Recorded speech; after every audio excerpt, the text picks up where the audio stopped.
Hello and welcome to Roll for Topic, a roundtable discussion about topics related to running role-playing games. I'm Chris Salzman. And I'm Andy Rao. Andy, I came in real hot there. I guess I'm super excited for for this recording today. Yeah, you had told me before we recorded that you have a topic that you specifically want to discuss today. So I think we're going to do that. Yeah. Yeah. So I mean, I guess let's see. I'm trying to think if there's anything that I wanted to get into before then, but there isn't. So why don't you just go ahead and start with the topic? Let's see Okay. what it is. Yeah. I was looking back through our past episodes, and Oh, maybe I just missed it because we have an alarming number of episodes that we've recorded at this yeah, point, it's I a would say. lot. But we have never discussed this. So here, I'm going to throw this out to you. What is a fairly fundamental D&D topic that we have not discussed? Can you think of anything? Oh, geez, I have no idea. I mean, I'll tell you later in a minute. I'll tell you what I have in mind, but like, I we, bet you we it's should. something. Yeah. It's probably Go ahead. something like really straightforward, like we've never talked about rolling for initiative or something like that. It's along those lines. Okay. Oh, that's Okay. great. Okay. All right. I'm fascinated. Give me a second. I'm gonna take a couple stabs at this. Right. So there's rolling Yeah. for initiative. There's attacking. Did we talked about like attack rolls at all? Okay. Let me give you a clue. It's an element of Dungeons and Dragons that is Mm. somewhat unique to D&D. That Oh. is something that people tend to love or hate or completely ignore. Is it the Dungeon Master's Guide? we, we have ranted about the Dungeon Master's Yeah. Guide in past episodes, so no, that is Okay. not what I had in mind. Okay. All right. Okay. Well, I give up then. Yeah. Go Okay, for all it. right. Chris, we have never talked about alignment in Oh, Dungeons and jeez. Dragons. Okay. We haven't. I don't think so. I mean, Yeah. maybe we have. Okay. I'm old, and this Hmm. podcast is many years old. So, No. listener, Yeah. if you're angry because back in episode 9 we talked about alignment, Yeah. send an angry tweet to Chris. Yeah. And but I wanted Yeah. to talk to you, Chris, because honestly, I've been in kind of a D&D fantasy mood lately for a Mm. couple of different reasons.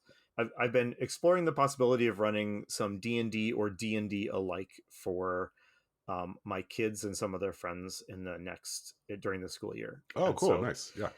I just came across this topic. I was like, I don't think that Chris and I have ever talked about alignment and how we use it at the table, or if we Hmm. use it at the table. Yeah.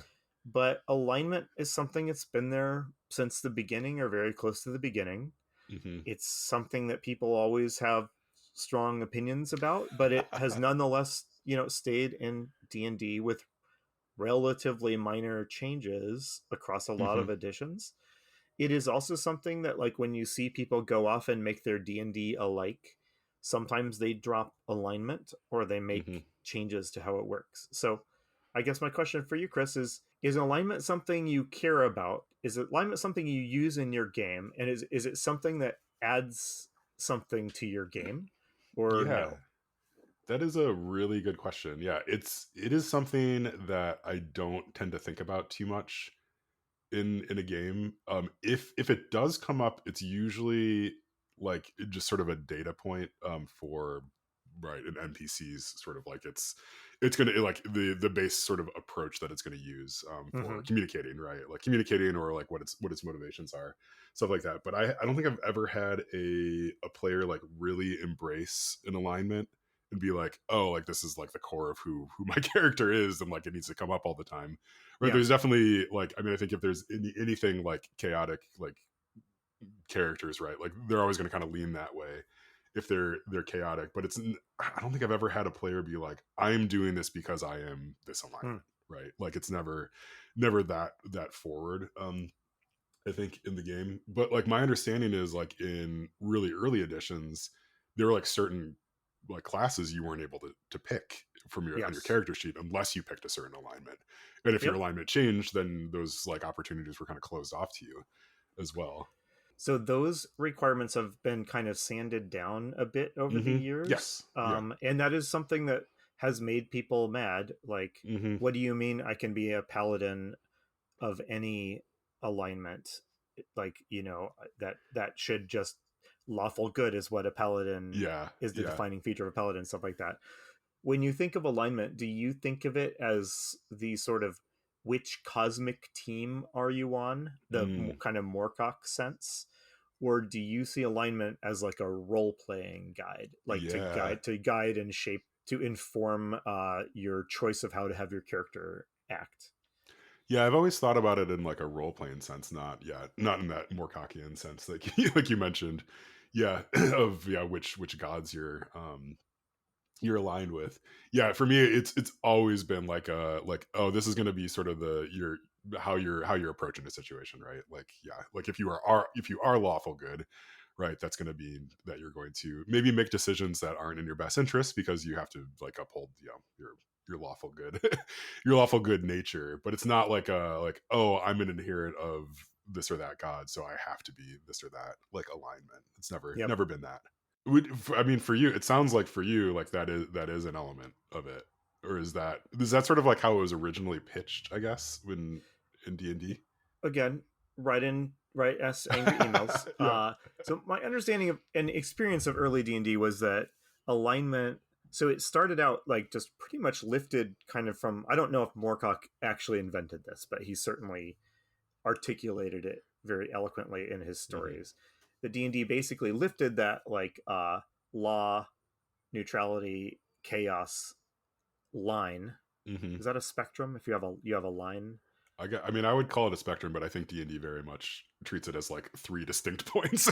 Okay, yeah. Right? Yeah. So, but you have so it's like one axis. Yeah. And then in sometime in early D&D, certainly by the time Advanced Dungeons and Dragons came along, Gygax or Arneson or whoever had added that second axis so that you have your law versus chaos and your good versus evil axis. Hmm. When I was playing D&D as a kid, I took what I read in the rules like pretty seriously, and if the rules said use alignment, I used alignment. And then as time went on, alignment was one of the things that really faded to be like a minor role playing nudge at most, kind Hmm. of.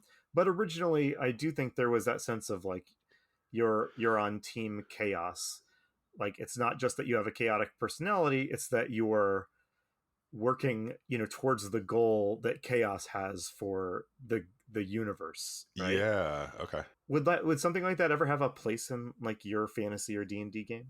That's kind of interesting. I mean, I think it could. It would have to be something if I was more interested in sort of the like the pantheon of gods in the setting. I think that would be something that could be very interesting and unique to kind of pull on, right? Especially if you're thinking about like like advancing the chaotic cause, right? It's like there's not going to be just sort of like one deity that's pushing for that. There's probably multiple deities, right? So like you could find yourself aligned with people other than the people that are worshiping your same deity, right? Like because you want this this thing to happen, right? So I think there's lots of compelling, again for me, lots of compelling like role playing opportunities for that, but yeah, like I don't think I would want to like have a party say of like okay, everybody in this party is chaotic evil, like let's like let's sort Yeah. of play that out. I pulled up like the original alignment chart. I don't know if you've looked at this recently. So like this is I don't remember what book it's in exactly, but the original one, like I mean, I think the traditional way that you sort of see alignment charts now is like this very like rigid grid. Yep. But like the original one was like a little bit fuzzier than that and almost had these curves around to them too. Like so like I'm looking at this, so like on the chaotic good spectrum, it's not just like a box, it's sort of this continuum coming out from neutral. And so like Mm. an elf in this chart is labeled like on the chaotic good side, but then a brash dragon is even farther out Oh, yeah. towards chaotic good. Yeah, so I think there might have been a little bit more like fuzziness or like uniqueness almost to that like initial chart that was put out that has been, like you mentioned, like kind of sanded down and Yeah. become all these like almost this like these like prototypes or like these like archetypes, right? Yeah. Versus like these continuums.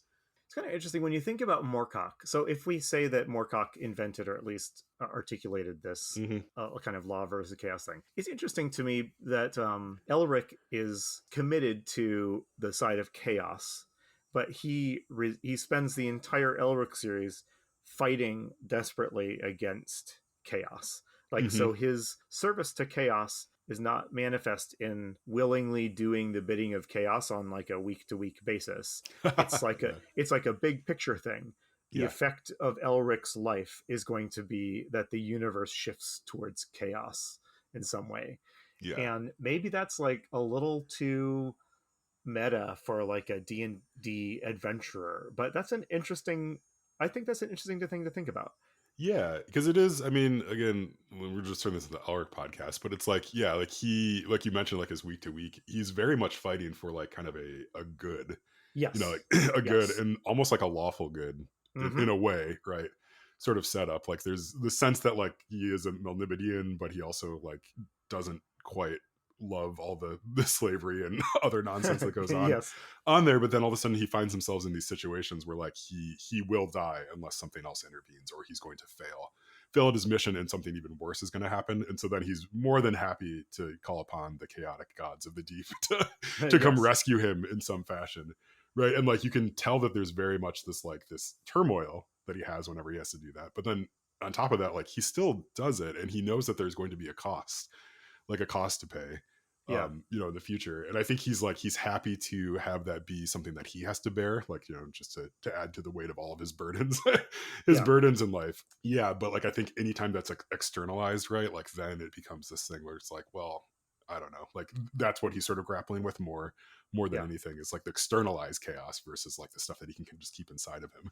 Almost nobody picks one of the evil alignments, right? I mean, Mm-hmm. every now and then you might hear of someone as like a special dedicated project doing a game of like evil PCs or Yeah, something like that. But yeah. like that's really unusual, and when you embark on it, you are intentionally like doing something that D&D isn't really intending you to do, Yeah, you're not right? really Like, heroes here. but I wonder like if we expanded our view of alignment to mean not your personality or immediate goals, but your place in the universe, Hmm. if you could open up some of these kind of quote forbidden alignments to PCs, like Hmm. your PC's alignment is chaotic evil, their life is going to tilt the world slightly in that direction, but maybe that's not what you intend or want. And Mm, maybe in the adventures we play, you are fighting for good and justice and freedom, but you have this Homeric doom that, yeah. despite what you want. So that would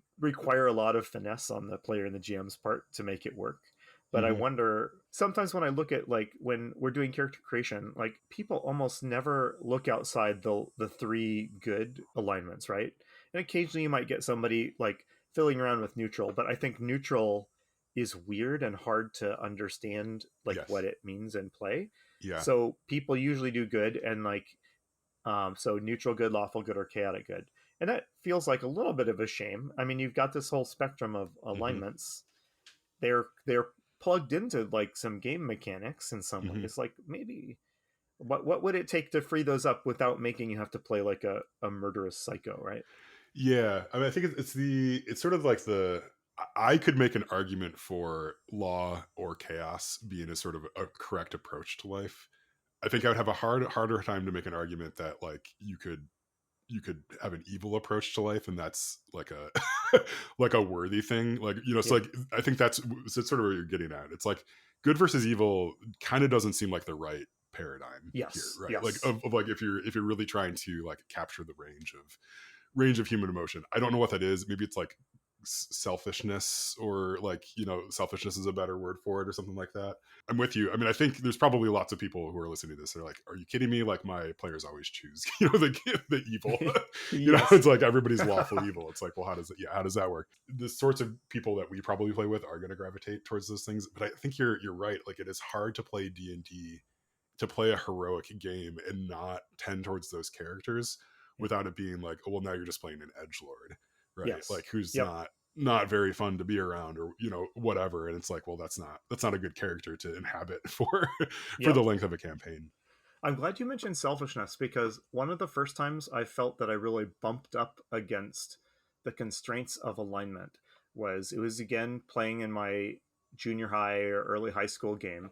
And after playing a lot of like standard heroic fantasy stuff in D&D and in Middle Earth, one of the players wanted to make a scoundrel thief type character, like a Hmm. Han Solo type. Hmm. They wanted to make a character who was just in it for himself. Yeah. Like, so basically this is a really key archetype of like fantasy literature is the roving adventurer who's in it for himself, right? Conan is in it for himself, like Gray Mouser and stuff are they're in it for them. This this archetype we have of like the rogue. There might be a heart of gold in there somewhere, but like he's in it for the gold. But like the alignment, the traditional alignment grid makes that kind of hard to do. Is Hmm. that evil? Well, like Mm, that's what we kind of thought. We were like, well, that's not like good behavior, but it's not evil in the like sense that D&D defines evil, which is like now you're on the side of like the of demons and hmm. devils and Yeah. cultists and stuff like that. So I did wonder even then if like if instead of good and evil it was something that more that axis was something that like captured like what your priority in life is. Like, is it Mm, yourself? Is it yeah. like, is it something greater than yourself? You know, selfishness versus selflessness. Yeah. That feels less kind of that feels less epic than having a good to evil spectrum, Hmm. but it feels not only more realistic but more. It's easier to make like a Boromir or something like that if Hmm. you have that spectrum and not a good evil spectrum. Yeah, yeah. I mean, Boromir is a great example because it's like, yeah, would you call Boromir evil? You wouldn't, but his actions in sort of the last couple pages of his of his life weren't great. Like they were definitely selfish, but they were selfish for like lawful reasons, right? For good Yes. reasons, Yep. right? I think it's so often it's like I feel like law and chaos are very internal, like internal alignments, whereas good and evil are very much like external alignments that people are sort of putting on your actions Hmm. like Yep. after the fact, right? And I think that's sort of what makes it hard to sort of like portray because it's like if you are in a system in which like right you're on the side of the demons, if you're a cultist hanging out with other cultists, like nothing about what you're doing feels evil, right? Like it's Yeah. like it feels like it's good probably, right? Because Yep. you need to bring about the elder god's reign or whatever it is, right? It's like this is a very important thing. It's like it's only like this external force, so I think it's like it's almost like good and evil are going to get defined by the GM in the game world, whereas like the law and chaos, it's like that's something that the players can decide. Think about the best like kind of villains and supervillains in movies are. It's the ones that have a pretty compelling pitch. That's Hmm. not like I'm gonna drown the world in the fires of hell. Yeah, It's yeah. it's Magneto or something like that. Who's like, okay, I have a hard time like arguing against your Hmm. pitch here. it just it Yeah. just seems a bit over the top, right? Yeah, it's like we're Thanos, right? You're like, well, nothing about this makes sense. Like, please, like you're like, Yes, exactly. yeah.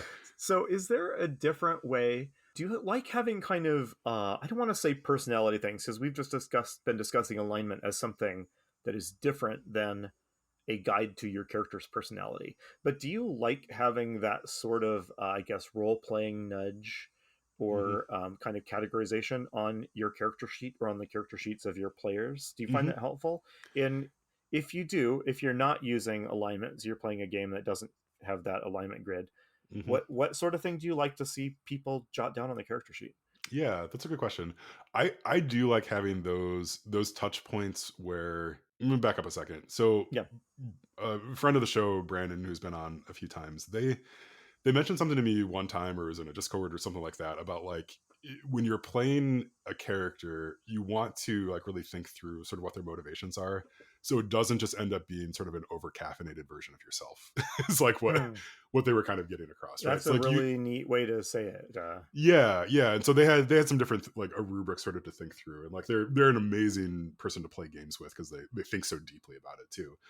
But like yeah, when I think about that, like when I'm playing, like for me, it is very useful to have some of these touch points that written down very explicitly, like here's what you care about, or like here's your background, or whatever. It could be alignment. Alignment is sort of for me, it's just sort of one of those things. But like having Yeah. that in place is really useful for when you hit a moment where you're like, I need to role play this decision in a way that is not just sort of like what I would do as a person, because it's going to be more interesting for the story if we think through it that way. And like for me, those are always my favorite moments at the table where I'm like, my character is going to do this thing that is not a good idea, right? Like, Hmm. but it's something that would be in character for them. Yeah, and for me, it's like the closer you can sort of get to that in a moment to moment at the table of everybody sort of doing that in that way, I think like that's where like the really interesting stories and stuff come across. It's right because like your friends, who you're playing with, and like sort of who they are as a person, but getting surprised by like oh yes, this is what the character would do in that situation. Like Hmm. that's pretty huge. I'm playing in a game that Matt Wilson is running, and there's been one of the players, his character is like really struggling with sort of like using this magical item that they absolutely should not be not be using. It's right. And so like all the players at the table are just like don't do it, but like we're also like, but your character would. So Yeah. it's like this really fun tension of, oh, we are telling a story, and just because it's not this optimal decision for you to say like no to Yeah. that magical item, it's like, but that's sort of what your character would do, and like this is interesting to explore Yeah. at the table in the same way. So like, yeah, for me, right, like when I'm thinking about that, it's like I think you do need to have those things written down. It is also helpful to, if a player is sort of dithering on what their character would do, Yeah. you can be like, well, I'm going to point to this thing, right? Like you wrote down earlier that like you will do anything for, the people in your life. It's like, well, here's a decision point. Are you actually going to do that or not? I agree with that. And obviously there's bazillions of games that have you write down kind of a motivation Hmm. or a kind of a value or something like that. But I always find I do like having those alignment tent poles or whatever you want to call them are kind of convenient to have. Like you say, kind of dithering. What should you do? Well, if you can't think of anything, what would like the law leaning response to this be, right? Or what would the chaos Hmm. leaning response to this be? And I can kind of nudge you, but I always want to ask, like, okay, now you've picked your alignment, so now write a sentence that explains like what that means to your character, Yes. Yeah. right? Yeah. Because lawful good means something different if you understand it as like, so if you write down on your character sheet, I will let no innocent person experience injustice if I can do Hmm. anything about it, right? That's good. But you could also write like, I will not suffer like lawbreakers to live, right? Yes. And Yeah. those are both those are both lawful good. Those Hmm. fall within that lawful good category, but they have really different implications for how your character is going to act. So Hmm. I always feel like alignment is like 2/3 of the way to something useful. Like Yeah. pick it and use it as your general guide, but then give me a little bit of like a hook we can use to dig a little further into it, right? Now that I'm thinking about it a little bit more, like the most interesting alignment sort of questions for me have always come up when characters are playing warlocks. Oh, Because warlocks interesting. very specific, like the warlock in 5e, right? Like you have to go pick a patron. That's sort of Yeah, like the first thing you do, right? And it's like that sets up a circumstance where the patron is going to ask you to do stuff that you don't necessarily want to do. yeah, And I don't think like, maybe paladins have that, but for the most part, like no other character class does. And I kind of wonder if that's why like so many warlocks, you end up being sort of chaotic evil, because like you have, for like a pure story, like GM having tools to throw at the throw it, like to use against the players. It's like you're giving them this thing where it's like, oh, I can set up all sorts of weird stuff for you now. It's right, like you have this, like you have this god that you're trying to appease, and like, guess what, they want this thing done. Are you going to do it or not? Like yeah, that's like the source of all of your everything. yeah, yeah, Yeah, and it's like, you kind of almost want to have more of that, right? It's like, I mean, I think again, like you could do that with paladins and stuff, but like I don't know how you do that with a fighter necessarily. Like you almost want to have that external force that you can really lean on to, like, yeah, give them those opportunities. One other thing I was thinking about is, so thinking about Blades in the Dark and like sort of how that handles like alignment, if you will, and it very explicitly does not handle alignment, because hmm, the basic assumption is that the way that you are existing in that world and you're surviving is going to be seen as evil and lawless by everybody else, right? Because like you are going to be stealing stuff and assassinating people and like doing all these things that are like traditionally hmm, considered criminal things. But the whole point of the game in some ways is to say like, yes, these are criminal things, but also if you were going to make your way in this world, these are the only options provided to you at the hmm, same time. So like it sets this up where it's like, yeah, you are all probably chaotic evil like in any other game, but like but from your perspective, you are good, right? Like you are lawful, like well, not lawful necessarily, but yeah, like you are good, and you are doing those things because you have to be doing these things. yep. Otherwise, you just won't make it. You'll die, right? And so like the heroism is almost in the act of doing these things that would be considered evil in other systems. That is an interesting thing to think about. I like that a lot. Yeah, we can wrap up here in a minute because we've probably exhausted what we have on our minds Yeah. immediately about the topic of alignment. But is there, and maybe you just mentioned it, is there a game that does alignment or character motivation in a way that really gives you Mhm. energy? Yeah, I mean, I think like Blades definitely does. I've been thinking about the kids on bikes recently too. Like, I really like how that handles sort of bonds and world building, like set up, right? Because it's very explicit. Like, you kind of go around the table too, and like you like kind of create the bonds. I think I'm coming down on the perspective of like having those bonds set up before the game is really important if you want a Hmm. campaign to have any sort of legs to it. Like, you might not use them all that often, but having some of that stuff really kind of written down is just so helpful from the GM's perspective, but then also I think from the player's perspective, being able to inhabit their character. So yeah, I mean, I think that's sort of where I land on this. It's like, if you want to use alignment, great. Like, make it part and parcel of like what you're doing. If Hmm. you're not going to use it, it's probably okay, but make sure that you have something else in its place. What about you? Oh, I don't know. I mean, I like games, and there's a number of these. One that springs to mind is Swords of the Serpentine, Mm, that that ask you questions, about what you value. I hmm. think Swords of the Serpentine has, I think, two or three questions you fill out right away when you're making your character, and they're questions like, "What do you value most in life?" Right? And I think you answer a couple of questions like that, and you have a pretty good picture of how your person relates morally to the setting around them. Mm, So I like questions rather than that aren't just like which of these teams are you on. I like questions that try to get to what's important to you. Is it you? Is it yeah. it is an ideology? Is it a concept of goodness or something like Hmm. that? Or is it your bonds? So I do like games that enforce, like you say, those like concrete connections to sort of factions or groups in the universe, because that establishes you morally in relation to the setting as well. Mm, So I like all those. That said, of the kind of straight up alignment alternatives out there, one I've always been kind of fond of is Pendragon uses this famously, and probably other games, but Pendragon asks you to kind of rank where you fall on with each of like kind of the virtues of the setting. mm, So I'm forgetting what the virtues yeah. are, but there's like, so here's a line with cowardice on one end and bravery on the other. Yeah, yeah. Like, where are you on this line? And here's a Mm, line that's got like greed on one end and selflessness on the other. And mhm. there's you go through these virtues that are thematically appropriate for the Pendragon setting and not universally applicable to every setting. But Mhm. I like those. They very explicitly aren't like an identifier of what team you are. They are very explicitly like role playing nudges for Mhm. you.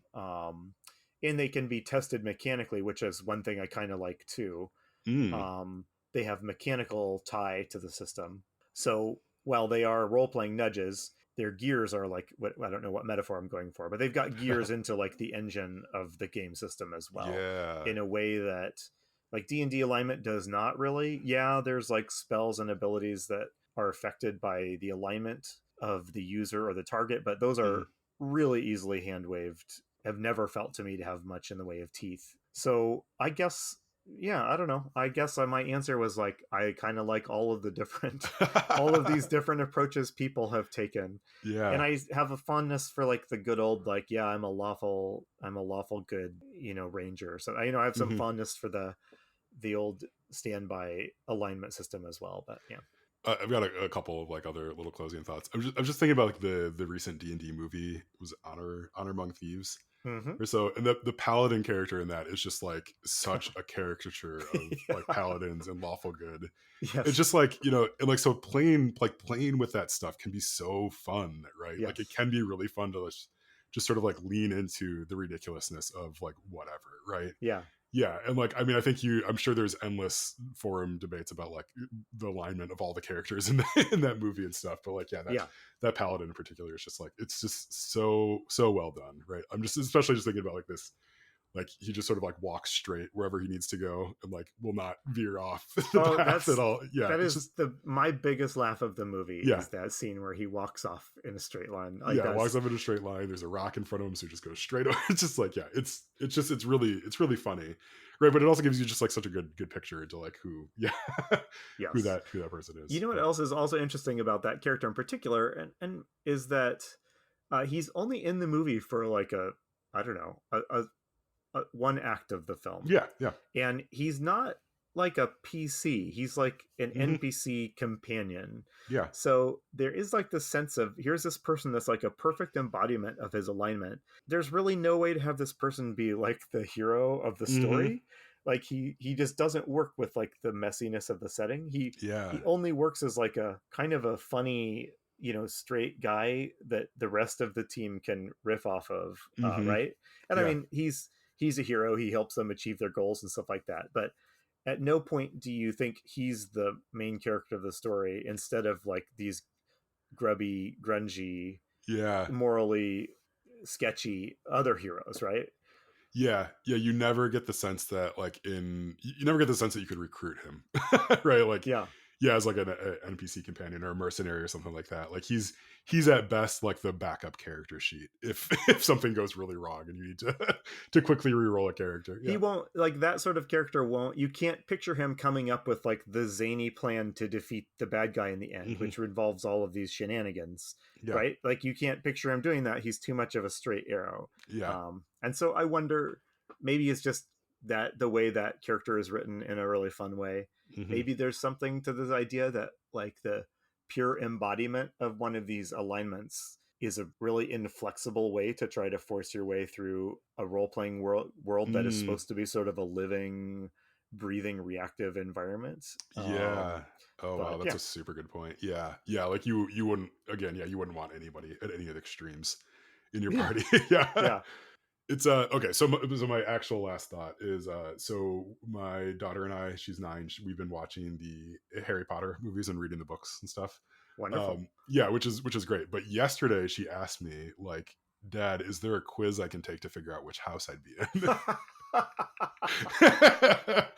Again, she's So 9. Yeah, again, your daughter has not been on the internet. So yeah, she yes, this hasn't. is It was an adorable question. that is I love that she amazing. asked. Oh, There she was watching, I think she was watching a different show where they had like made a joke about like taking online quizzes or something like that. So I went and I found one, and so we walked through this like fairly long quiz. I mean, it probably took 20 minutes or so for her to answer all the questions and stuff, but she was just like so into it and like really needed to figure out like oh. what house she's going to be in and stuff. But like we're taking the quiz and stuff, and I'm like reading her these questions, and like this is like right, there's been a million of these quizzes written on the internet. The one that I found was like actually pretty good and kind of interesting. Like I think the very first question it asks you is like dusk or dawn, right? Like which Oh, one do you neat. choose? Right. So it's like some of the questions were like pretty interesting, and it's like you also I have no idea how this would how this really like lines up. Yeah. But I mean, to me, it's like the questions were a lot more fascinating to think through than the end results, right? It's like, yeah, so she ended up getting, I think, Hufflepuff. Like she was almost a Ravenclaw, except for like one last question at the end or something like that. But like going through those questions, like oh, like I'm actually learning something about my daughter here, and like what she considers like Yeah. kind of scary or good, and those sorts of things. And like that is more interesting than sort of the thing that tumbles out at the end of like, okay, like you're yeah, whatever, you're true neutral, like Yeah. good job, like you did it. It's like, no, like the more interesting thing is that like that 4 questions back you answered like, yeah, you answered that you wanted you wanted an owl like as your pet instead of Yeah. instead of a cat. It's like what's going on there, right? Like, that is the more interesting question.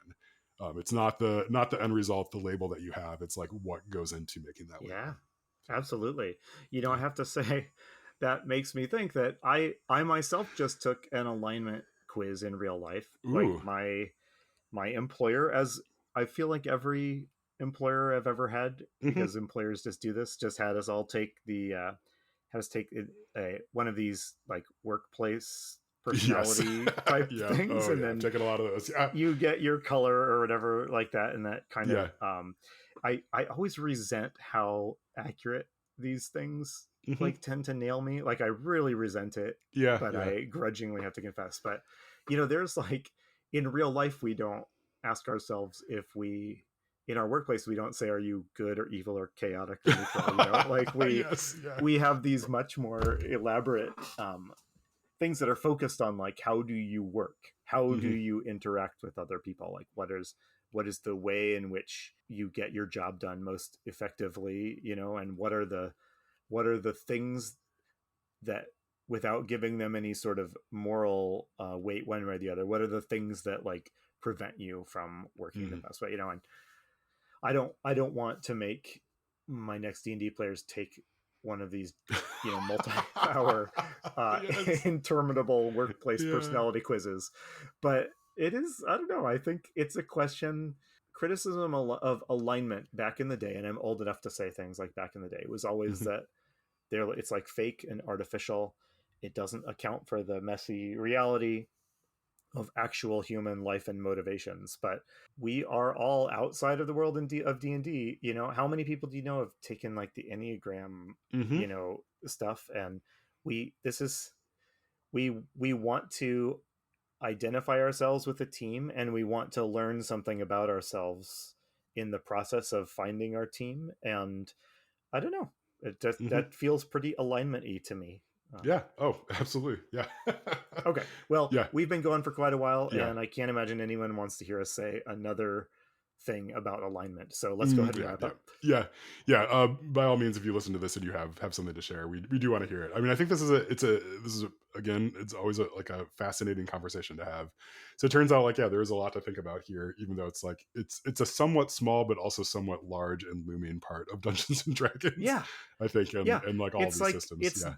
it's on the one hand, it's this like trivial thing you can just leave out and no one will notice. And on the other Mm. hand, it sometimes feels like it's at the beating heart of role playing, right? Hmm. Yeah, yeah. So yes, by all means, send us your blog posts and your rants and raves about it. We'd love to read them and hear them. Yeah. All right. Well, I think that does it for us. So yeah, we have been Roll for Topic. We're part of the Roll for It Media Podcasting Network. Our sister show, The Splat Book with John Kai. Our sister show, The Splat Book with John Corey and Kyle Latino, is great. Do go listen. They have a pretty important announcement. It sounds like Kyle's actually going to be wrapping up his work there with the Splat Book pretty soon. He is moving on to the next chapter of his life, which is really great. So you can go listen to that announcement. And I know he's also like winding down his Patreon and stuff like that. Which is very sad, but I guess we have a little bit of secret information. I think it's very good. It'll become, I think, more public as time goes on. But yeah, we're super excited for his next steps and Yeah, I don't what know he's if doing. this is all public knowledge or if we're not supposed to say anything, but you will fist pump when you hear what Kyle Yes, is yeah. doing. Yeah. Yeah, it's good. It's a very good step. That said, I'm also super excited. His book that he did with Cloud Curio, Monstrous, that was kickstarted a while Mm-hmm. ago, is finally shipping. My copy should be here at some point. I ordered like the super ultra deluxe version, so I don't know if I'm the last That's awesome. last in line on that. Yeah, but that's really great. And they also won an Emmy, which is amazing. They got a gold medal Emmy for Monstrous, which Yeah, is talk super well about deserved. that, burying the lead. That's like the I big, know. yeah, Yeah, man, that's incredible. Like it's super it's good. just So really incredible. yeah, Well, everything's bring someone. that book to our next recording, Chris, and flip Yeah, through it on the air. I'd like to hear what yeah, it's about. yeah, for sure. As soon as I get it, we'll do that. But yes, so congrats, Kyle. You've earned everything you've gotten and more. So that's good. But yeah, but I know John has some super fun plans for Splatbook as well going forward too. So that podcast will not be stopping, and I'm very excited because it's one Yeah, of my favorite podcasts. So cool. this has been your Splatbook news. Yes, this is your Yeah. Splatbook news. Come here for all your Splatbook news. Yeah. All right. Okay. Okay, Cool. Well, I've been Chris Osman, I've been Andy Rao. and remember, if your player's having fun, you're a great GM.